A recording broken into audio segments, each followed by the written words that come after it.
Hi everyone, I'm James Myers, and today I'm here with your monthly residential market update for November 2023.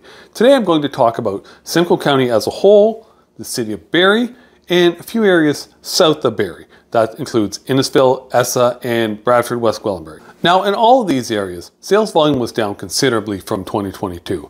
As for the average prices across the areas, some areas were up, some areas were down a little bit. We'll start off with Simcoe County itself. The average price for all residential properties was $785,000, and last year it was $788,000, so down about 0.3%, which is negligible. Sales volume was off 17.25%, and the number of months of inventory was just over 6 months compared to last year when it was 3.66 months. The number of active listings within Simcoe County was also up to almost 36% more listings than there was in 2022. More people are putting their house on the market now, but the houses just aren't selling as fast. In Barrie, sales volume was off by almost 11.5% to 124 units sold. And with that, the average price has dropped from $699,000 to just over $681,000. The number of active listings in Barrie at the end of November was 559. That's up almost 58% from last year. So combine that with the 124 sales in November, that gives you just over 4.5 months of inventory. 4.5 months of inventory is a pretty balanced market. It's not a seller's market and it's not a buyer's market. Let's move on to Essa Township now. There were 14 sales in Essa last month. That's down over 36%, but the average price was up to $811,500, an increase of 7%.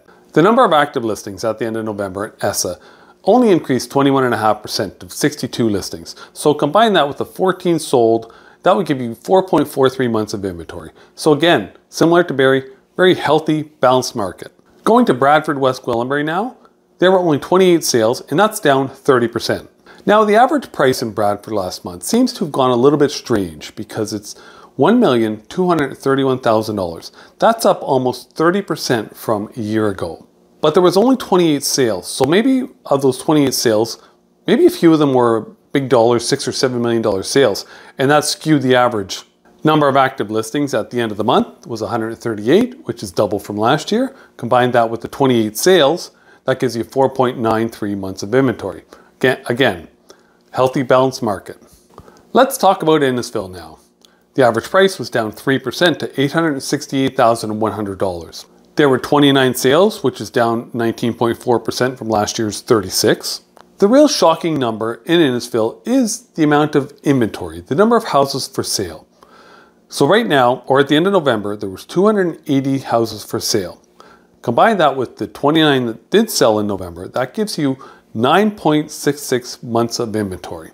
The general rule of thumb is that is squarely in a buyer's market. If you were to list your house for sale in Innisfil right now, there is over 9 months of inventory for your house to compete with. My thoughts on why Innisfil is in such a mess right now with the months of inventory is there are a couple of areas within Innisfil. One is at the 5th line and the 20th side road, and then the other one is off the 6th line. They're very new subdivisions, nice houses, beautiful big houses. A lot of them are well over $1 million. My guess is that a lot of these houses were built by people who wanted to move out of Toronto during the last few years and now either don't like it in Innisfil or have to move back to Toronto for whatever reason and have decided to put their house up for sale. The houses they bought in 2021, early 2022, probably aren't worth what they paid for them then. They're worth less now. So they're having trouble selling them. I looked on our system in Innisfil at the area near the 6th line, and there are a ton of houses listed for sale for over $1 million to around $1.5 million. And they're not selling. If you are looking to move to Innisfil and your budget is around $1 million or low million, $1.2 million, that kind of thing, now may be a good chance. There's lots of selection out there.